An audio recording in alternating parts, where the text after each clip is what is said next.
May 8th.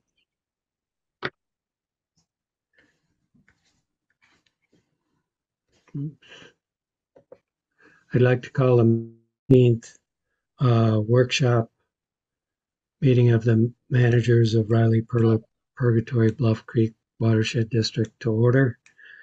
We're meeting remotely due to an abundance of caution over the pandemic.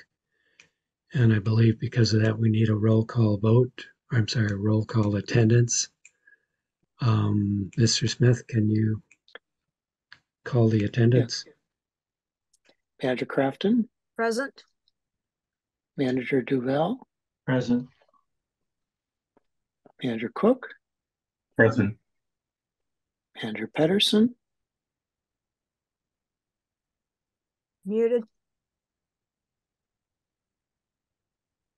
Present. President Ziegler? Present. All managers present.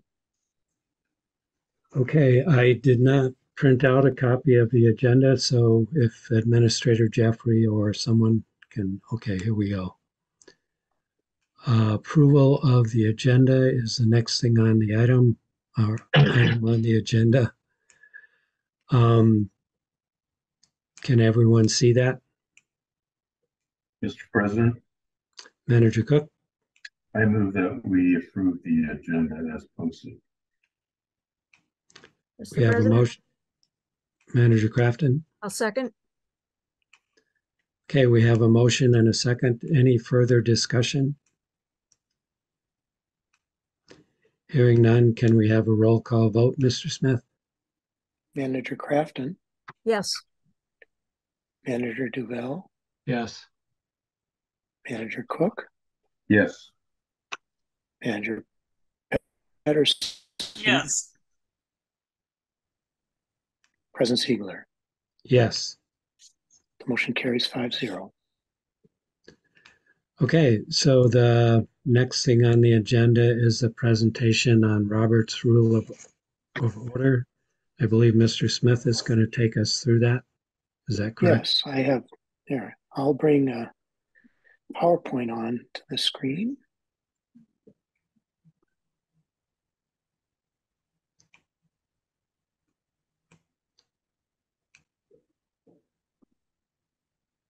So just a few comments to kind of set us up here.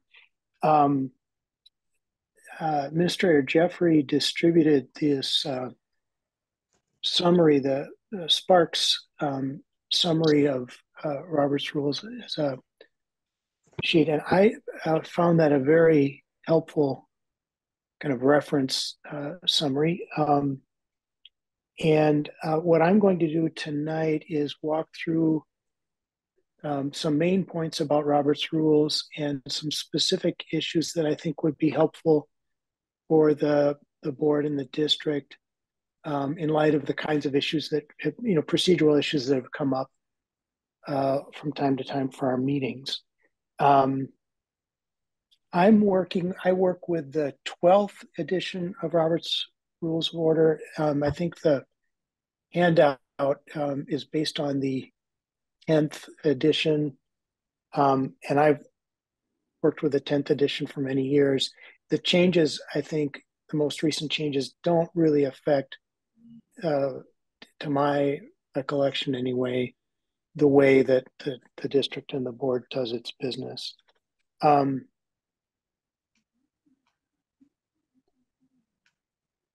Let's see, there's a different way to, there we go. So what I want to cover is just a few background principles about where these procedural rules come from. I want to take a little bit of time on the duties of the chair or the president, talk about how you set order of business and introduce new business, some procedures about obtaining the floor, spend a bit of time about motions and different types of motions, address the Robert's Rules of Order provisions about debate and how you get to final action and voting. And then if we have questions, happy to take those. I'll say to you that I don't consider myself a formal parliamentarian in the sense that I have done. I've counseled city councils and watershed boards and others on Robert's Rule of Order for 30 some years. But in this delightful 650-page volume, there's a lot of detail. And so there's always more detail to dig into.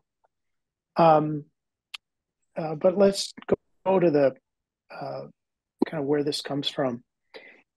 And I think even the handout that Terry sent out traces the development of these rules, and it really goes back even to the Middle Ages and certainly the English Parliament establishing the rules of debate and process for deliberative bodies.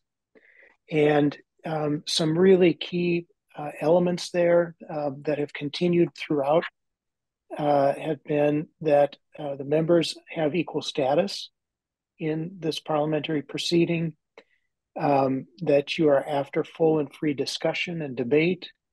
That's the deliberative process. That the way business is done is by a motion. And the rules really focus on the idea that you're working on one matter at a time, and you're recognizing one person at a time. And that's part of the orderly process for how to undertake deliberation. In terms of where Robert's rules come from, it was Thomas Jefferson first did some work in Congress setting the rules of the Senate. Later, some of those same principles were taken, and General Henry Roberts did some of his first volume, I think, in the 1800s, and it's been adapted and updated ever since. But the idea is this is a way for a deliberative body, both public or other associations, to assure fairness and to get your work done in an orderly way. And I should say that the district's bylaws set forth the duties of each of the officers, but I thought that this description, kind of a summary from Robert's Rules of Order on the duties of the president, get to more of the detail about how the president conducts or chairs the meeting. So you open the session at the designated time, call members to order. The chair guides business in the proper order that's adopted by the agenda, recognizes persons that are entitled to the floor to speak, states and puts to a vote all questions that are moved or as they arise, uses some discretion to expedite business in ways that are compatible with members' rights, and restrains members as appropriate and allowed by the rules during debate, and informs the assembly of points of order and perhaps with assistance from counsel. But those are expectations of the chair in guiding the meeting through the deliberative process. I wanted to lift this out in terms of an order of business. And I think now with our governance manual, we've established a regular standard order of business in agendas. But you can see this is for associations and other deliberative bodies, kind of a standard order. And our agendas typically follow this order of, after you've set the agenda, you go through minutes, you take standing committee reports, you go then through special orders or items of business that have been established, and then any other unfinished business or new business. I think the main point is that our order, as it is established through our governance process, is follows this. I wanted to speak a bit about approval of minutes. And I think it's interesting to point out that a formal motion is not necessary to approve minutes under Robert's Rules of Order. A process that is suggested in Robert's rules is that the chair can get to the agenda item of review of the previous minutes and call for any corrections from members and note those corrections. And typically, the normal practice would be for those corrections to be embraced by unanimous consent. And once all those corrections are received, then the chair simply says, okay, with these corrections, the minutes stand approved. It's only when you get into differences or debate about the content of the minutes where it is necessary to work through the motion process and move to amend the minutes and go through discussion, debate, and vote. But this might be one way to expedite the processing of minutes for the board. I wanted to just note with the adoption of the agenda, the district bylaws provide further detail on the setting of the agenda, that process of the board president and the administrator developing a proposed agenda and then it being presented at the beginning of the meeting. And it is either adopted as presented or can be amended by a majority vote. And then once the agenda is adopted and the meeting proceeds, under Robert's Rules of Order, any change to the agenda requires a 2/3 vote. And in the case of a board of 5 members, it would be a 4/5, at least 4 votes.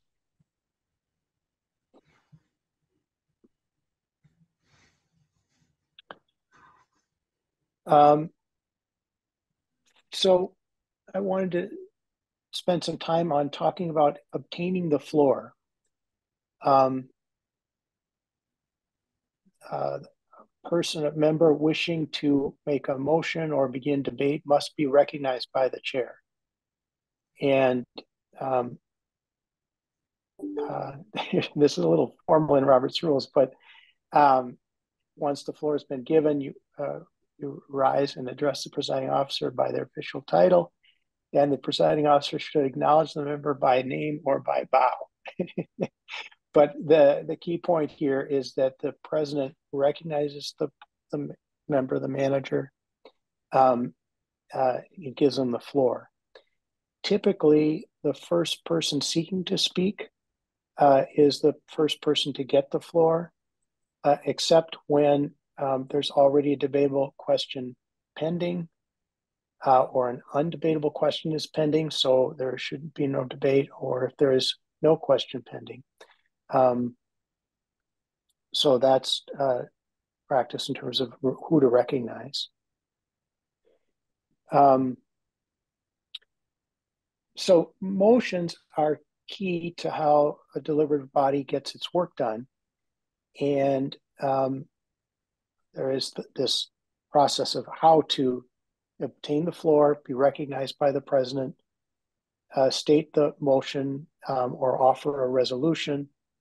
And it is the board's bylaws that require that any action by the board must be in writing. That's standard practice and expectation in Robert's rules. And motions generally must be seconded to proceed.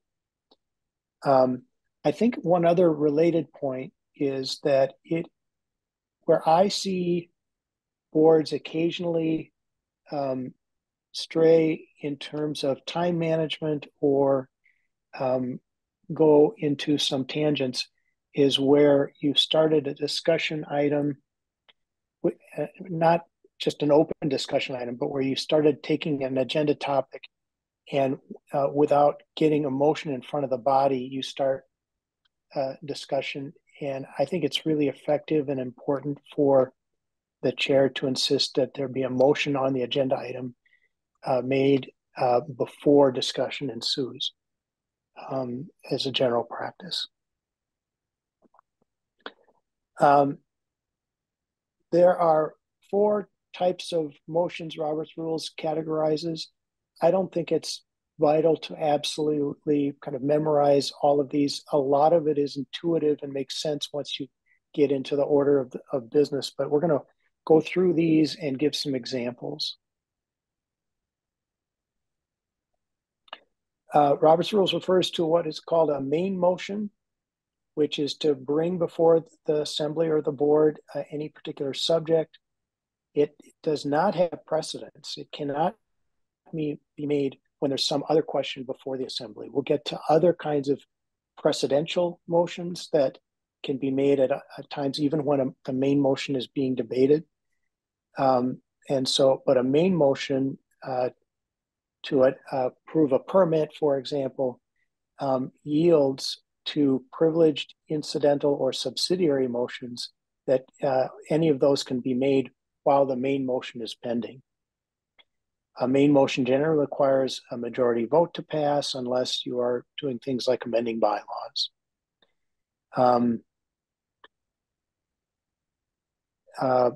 The main motion is bringing the subject to the assembly, and a resolution upon which action is required. If there's a desire to prevent discussion of that motion, that can only be done with a 2/3, or in our case, 4/5 vote to stop the debate or discussion once a main motion is made. So there's some examples that you see in our business: accepting or adopting a report from a committee, adjourning at either at a future time, appointing the time and place for the next meeting, amending bylaws, ratifying or confirming action already taken, rescinding or repealing action. Subsidiary motions are made as a way to move business and handle an existing motion that's before the body, to modify, postpone, or refer. So someone has made a main motion to adopt a resolution, but another speaker, once recognized, can bring a subsidiary motion to say, I think we need to postpone consideration of this or refer this matter to a committee for more study before we act on it. Once you have one of those subsidiary motions before the body, it needs to be addressed before you take on another subsidiary motion. And it can be amended except a motion to lay on the table or call the previous question or postpone a matter indefinitely is not amendable. Examples are to lay something on the table, to move the previous question, to limit or extend limits of debate, to postpone, to commit or refer to a committee, to amend or postpone indefinitely.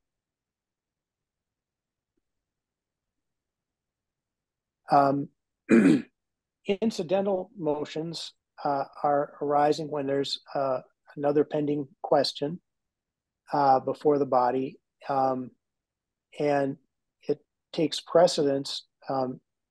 It's not debatable and it cannot be amended. Examples of those are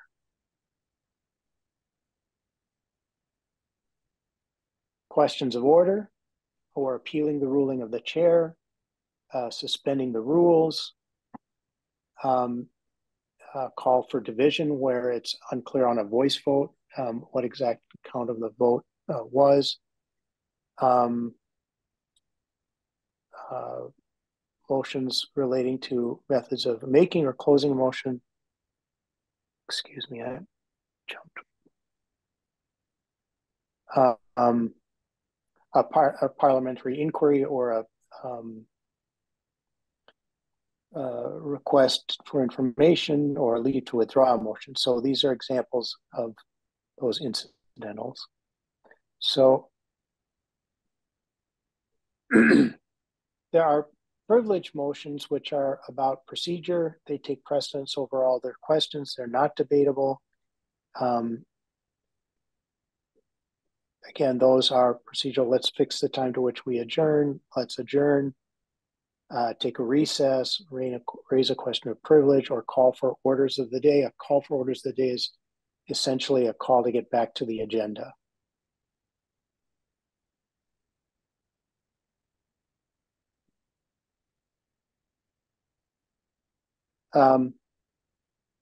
So once a motion has been made and seconded and is before the body, the chair can ask, are you ready for the question? Meaning, are you ready to debate? Are you ready to vote? And the assembly, the board can proceed to debate. Skipping debate and proceeding right to the vote, again, requires a 2/3, or in our case, 4 out of 5, 4/5 vote.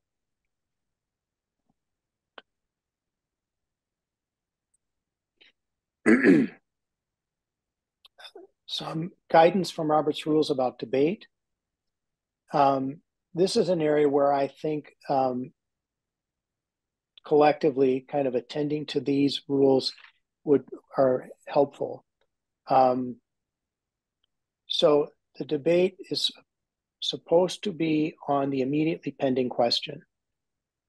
So if there's been a motion that's seconded properly before the body, the debate focuses on that motion.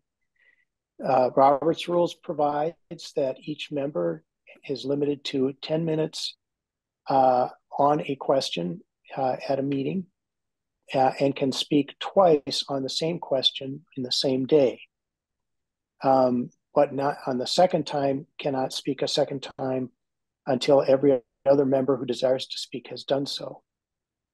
If there's an appeal of a ruling of the chair, that a member can only speak once. The debate can be this time for debate by a member of 10 minutes can be limited or extended in several different ways.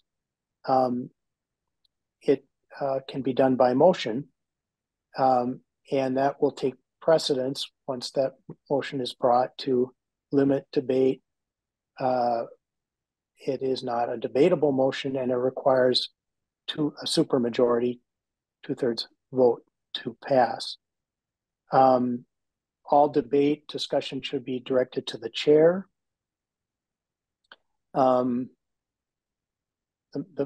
Robert's Rules provide that if a member who made the motion has any remaining time of their 2 allocations of 10 minutes, they can close with a speech as the maker of the motion after all the other debate is closed. Let me just see. Let me finish on a couple of points about time of debate.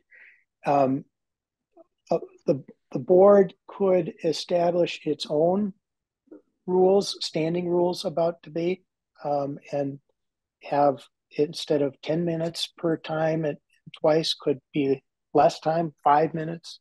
It could decide as a general rule that it wants to follow Robert's Rules, but then wait and on a special matter that's an agenda item, decide that it's worth more debate and allocate more time than that. The point is that the board has that authority to alter the time of debate. One key point, though, is, and I think we'll get to this more, but when a member has the floor, in general, they cannot be interrupted, only if there is a point of order or something similar to that. But once a member has the floor, they are entitled to those 10 minutes to speak to the question that's before the body, unless some other time has been set by the board. So if a member has the floor, is recognized to speak to a motion, or cannot by a call for the previous question. You cannot bring the matter to a vote until that member has finished their time allocation of 10 minutes. And then when the chair recognizes the next speaker, that next speaker could move to call the previous question, and that would be put to a vote. Robert's Rules goes into a lot of detail about decorum, urges not to discuss personalities or other actions of the assembly, focuses on motions. That there is an real effort to make this not personal. So referring to members without names, I don't know that that's a absolutely essential practice. But you see these devices for keeping the focus on the motion and the business before the body, and recognizing titles as chair or the previous member, who spoke. There's a lot of instruction in Robert's Rules in an assembly how to maintain order, and the secretary's role to identify disorderly conduct and bring that and read that to the member. The chair then has the role of sensing how and when to close debate. So a way to do that is for the chair to say, are you ready for the question? Are you ready to vote? And if there's no further comment or response, then the chair restates the questions before the body or rereads the resolution so that everyone is absolutely clear what they're voting on, and then calls for an affirmative vote and negative votes. That would be for an in-person meeting, calling for ayes and nays. The chair then announces which vote has prevailed and then states and moves on to the next order of business.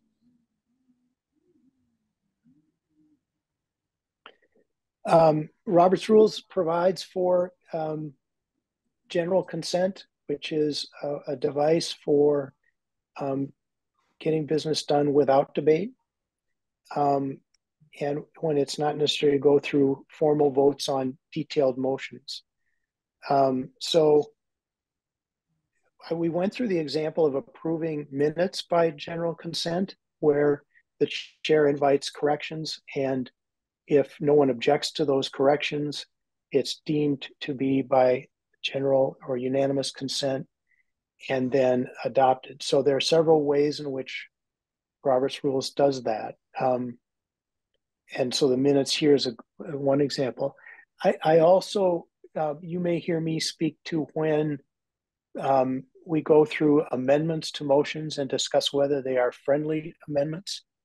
And Robert's Rules of Order doesn't recognize something called friendly amendments, but that's been a kind of a parlance that has emerged from meetings, not just ours.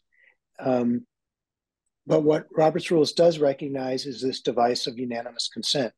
So when a member identifies an amendment to the motion and we identify that the maker of the motion and the seconder find that acceptable, the chair would identify, well, then that amendment is adopted by unanimous consent. So then we don't have to go through continued votes and debate about amendments on amendments on amendments. And it's usually in those clarifying situations where the chair identifies that there's unanimous consent to proceed in that fashion. There are some motions that require a 2/3 vote under Robert's Rules, including amending bylaws, amending a standing rule, taking up a question out of proper order, suspending the rules. And your handout also goes through those in great detail. But the rules set up that are certain matters where not a simple majority is enough to decide. So that's a quick march. I tried to focus on the procedures that I think are most common in the work we've done in our meetings. Happy to answer questions or bring back more details as you wish. Are there any questions from any of the managers or staff? Mr. President, Manager Cook? I don't have a particular question, but I have two comments. First of all, thank you, Mr. Smith, for the outline. I think that's helpful, but I also found it very helpful, despite the microscopic print, to read through the Sparks charts. That you read through them, they're fairly, I agree with Mr. Smith, fairly comprehensive in covering the items that they cover. As always, I usually learn something. So I encourage everybody to read those. Actually, what I did is I took a scan of the pages so I could blow up a PDF and I could actually read it on that basis. So thank you, Mr. Smith. I yield. President Okay. Ziegler, I have a question. Go ahead. Mr. Smith, so I need to understand a little bit more about establishing the length of the debate.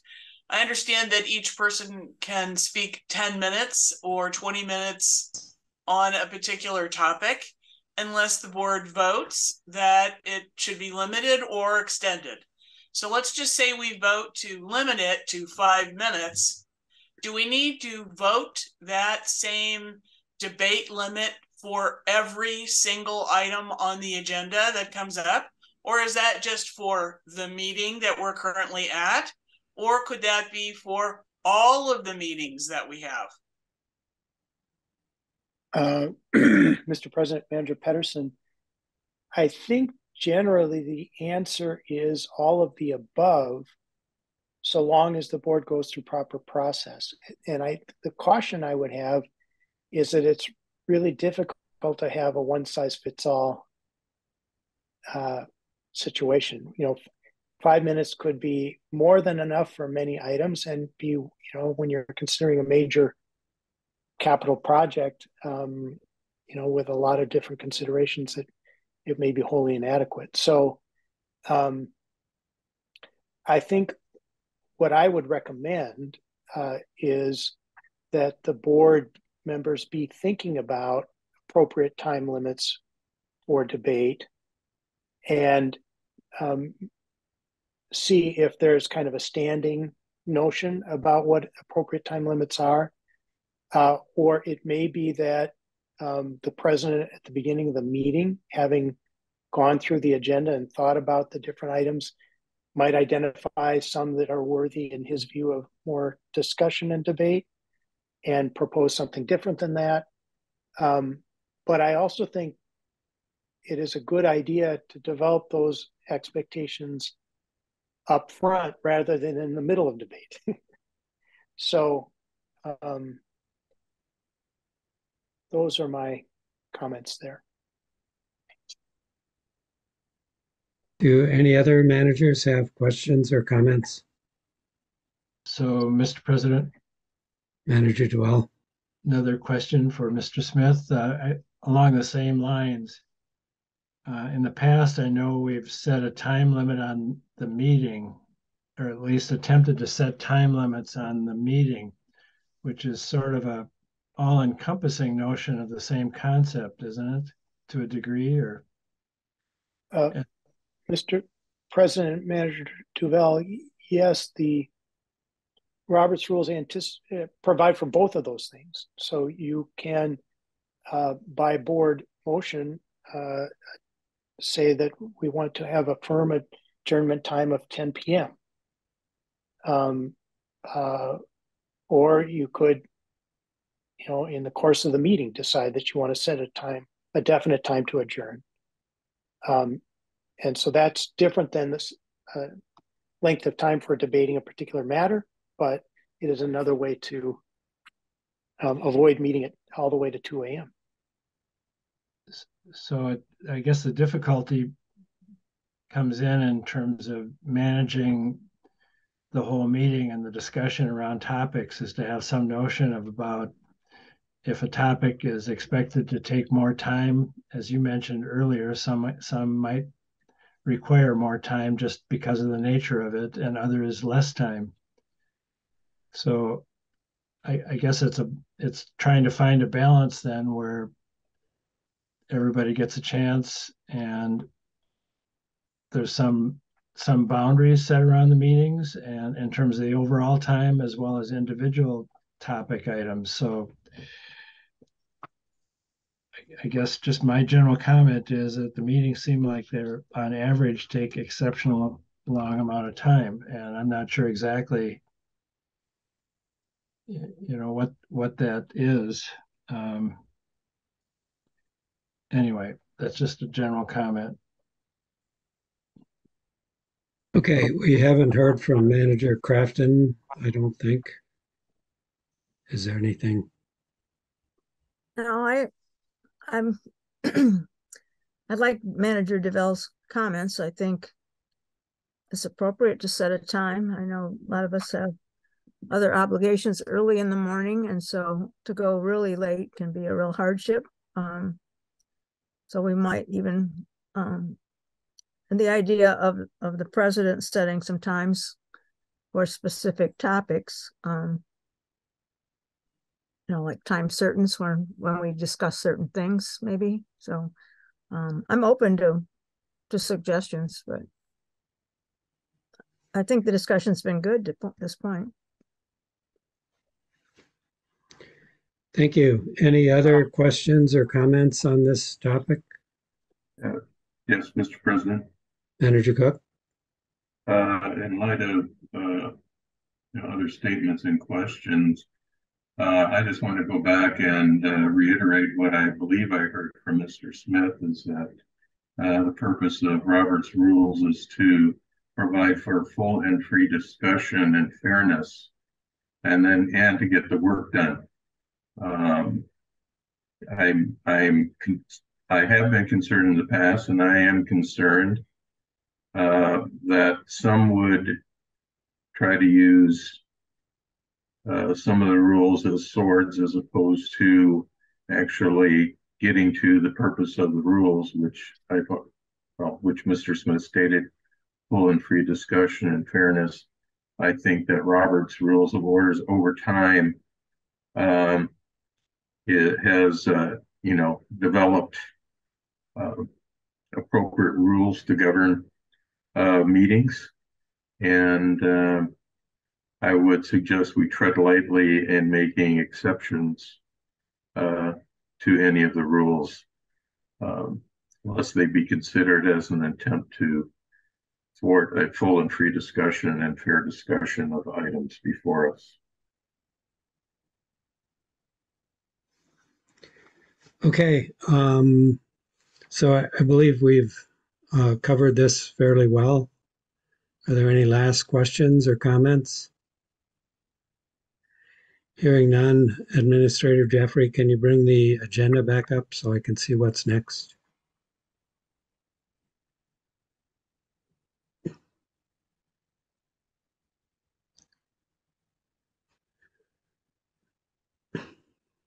Okay, so the next item appears to be update on the interactive technology.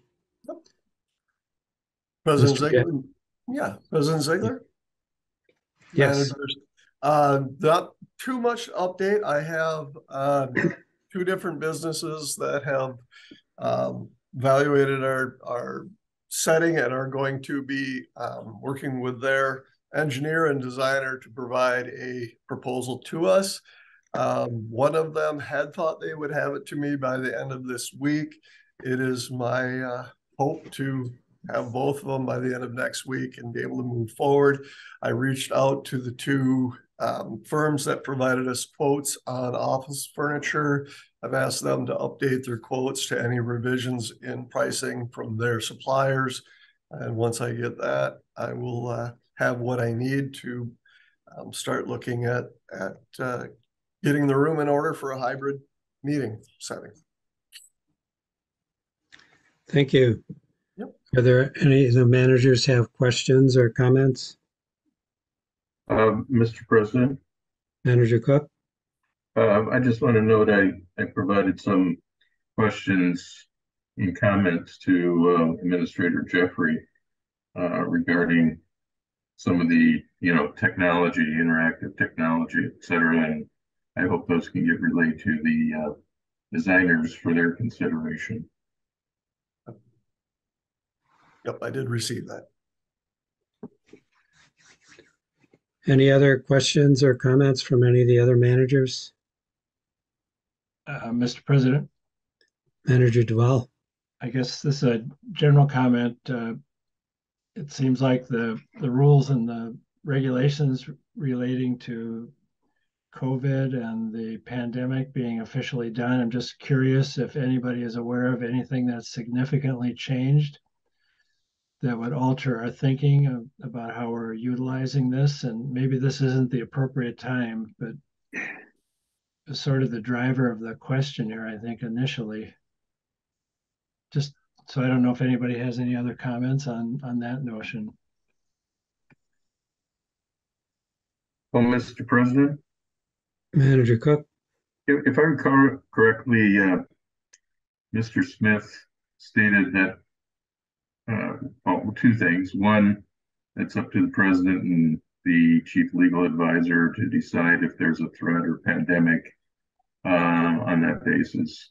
But number two, we also have the ability to do interactive meetings. I see the issue is that each location, I believe, has to be open to the public in some way, shape, or form. Although that I was thinking about that, and it seems to me I think the fire marshals probably have an issue with too many people in one location, that et cetera. But my point is that looking at that combination of interactiveness and whether we can do the hybrid meetings if we think it's appropriate. I've already mentioned, I have a medical condition. Hopefully it's a no big deal anymore. But when you see diabetes listed as the first comorbidity issue, yeah, you get a little nervous about what's going to happen. So I don't know if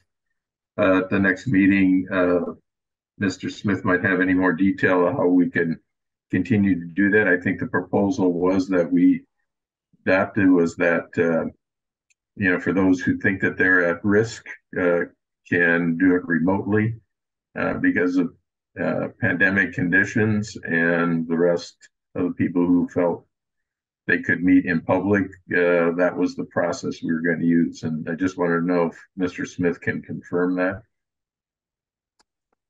Mr. President. Mr. Smith. Yes, managers, I would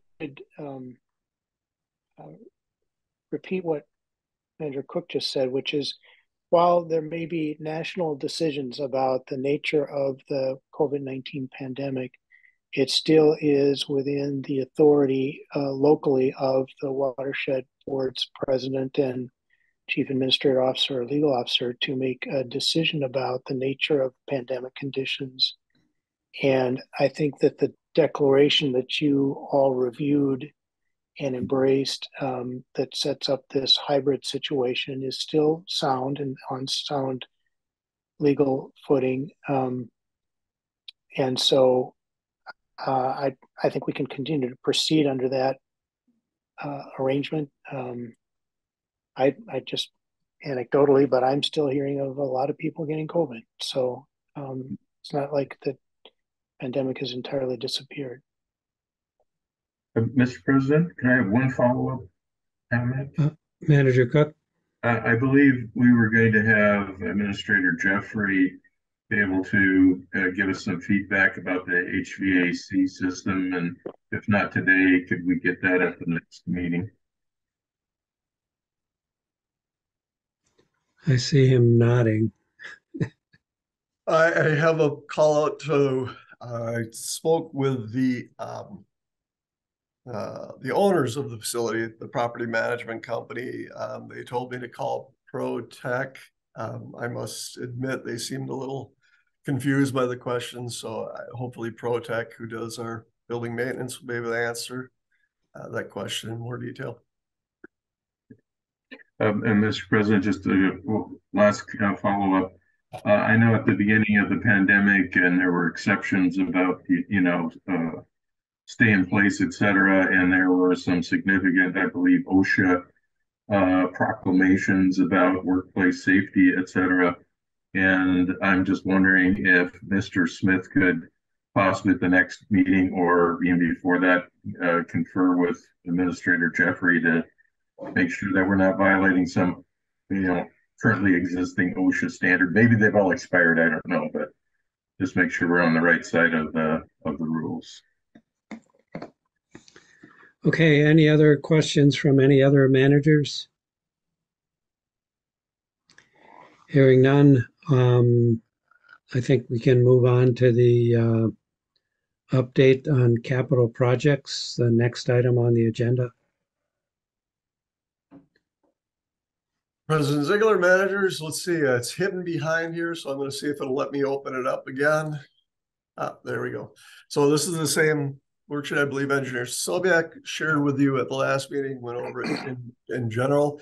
Not much has changed, obviously, in the 2 weeks. A few things, though, that are coming up.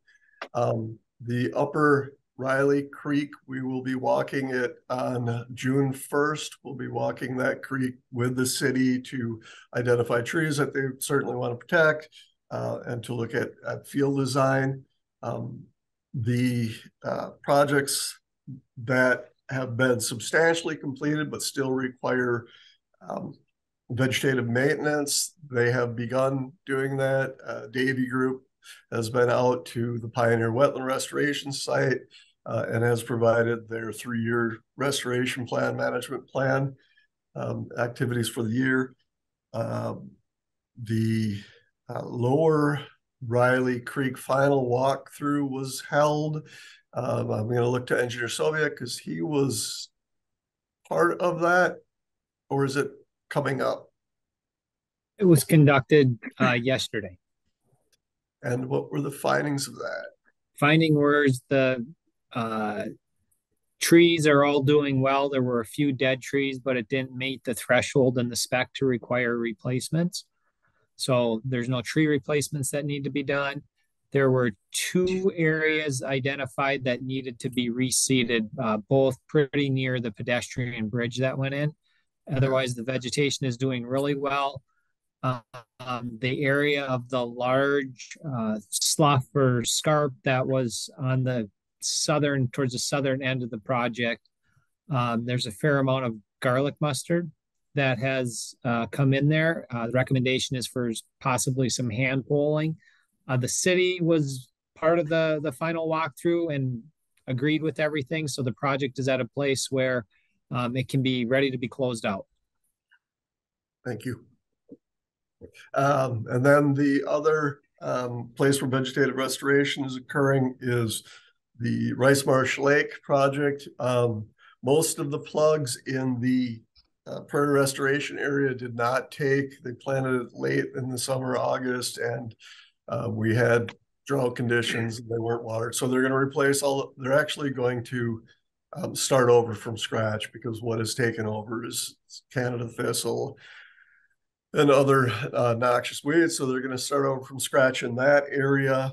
The shrubberies that were put in for screening, they have 1 more to put in because they weren't able to get all 6 of the shrubs last fall. They installed 5 of them that are doing fine. Then they will be putting in the last one coming up. There was some question about some buckthorn, and if we wanted to have that removed, we're going to talk to that property owner. It's right on it's on both parkland property as well as private property. So that's moving forward.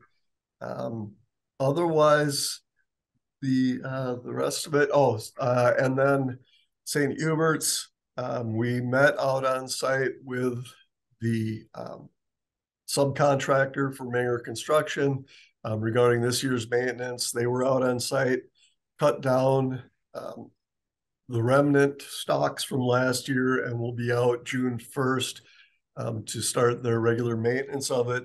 Overall, the site looks good. There's a little bit of erosion adjacent to the rain garden where we know that the water jumps the curb. So we're going to look at it. We might put in turf reinforcement mat in that area just to stabilize that.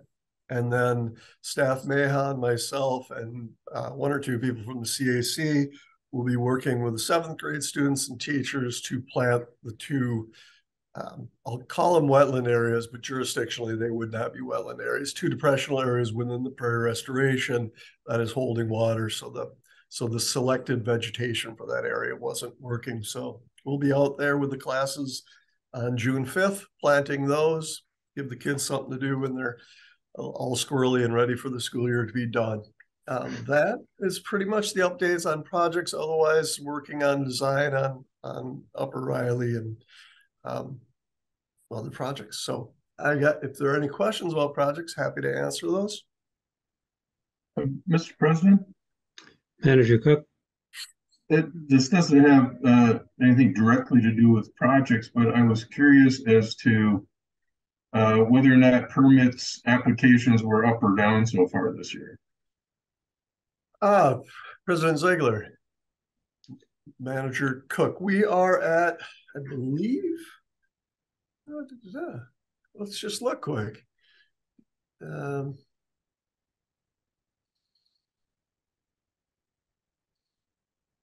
We are at, for this year, let's go to the beginning. Oh, I think we're at 30. Yeah, we're at 32, which is a little bit ahead of where we had been in previous years at this time. So I expect to have a few more permits this year than in years past. But yeah, so that's where we're at now. Okay, thank you. Yep. Okay, any other questions related to the chart that Administrator Jeffrey has shared on the capital projects? Mr. President, Manager Cook? I don't believe Administrator Jeffrey was here when this was introduced. I just wanted to repeat, I think this is a great chart to have. Shows where we're progressing. So it's terrific. I think I mentioned that to Mr. Sobiak last time. So thanks whoever was involved in putting this together. I think that's very helpful for me at least. So thank you. Thanks. Okay, any comments or questions from any of the other managers? Hearing none, I see the closed session to discuss potential acquisition of property located at 995 and 9875 Spring Road and property ID number 2811622320005. Do we have any motions on this item? Mr. President, Manager Cook? I move that we go into closed session with respect to the 3 properties which you just listed for purposes of paying advice from legal counsel and other advice regarding our potential acquisition. We have a motion. Do we have a second? President Ziegler? Manager Crafton? Yes, I'll second. Okay, any discussion or can we go to a vote? Hearing no discussion, can we have a roll call?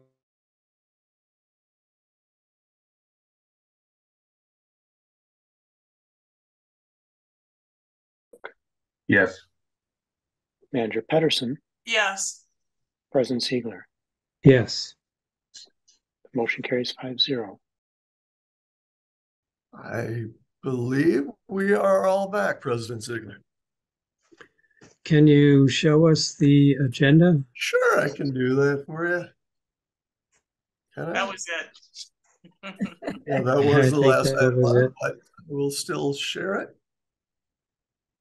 And Mr. Smith, is there coming out of closed session? What are our requirements? No requirements. Okay. Excuse me, Mr. President. Manager Cook? Just for the record, so it's on this part is to note that we've come out of closed session regarding the acquisition of the 3 properties that are listed in the agenda. Okay.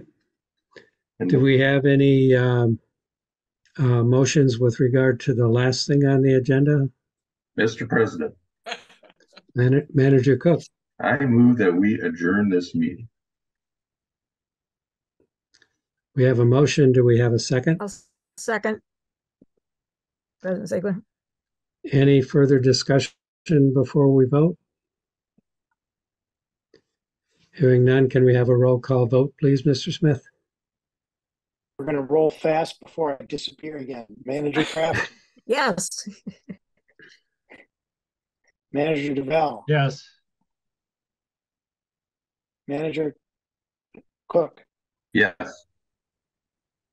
Manager Petter, Yes. President Ziegler. Yes, Was sketchy. Motion carries 5-0. you made it. All right, thank you, everyone. Thank Yeah, you. thank you. Good meeting. Thanks. Have Thanks, a everyone. good Take night. care. Bye. Thank you. Where's the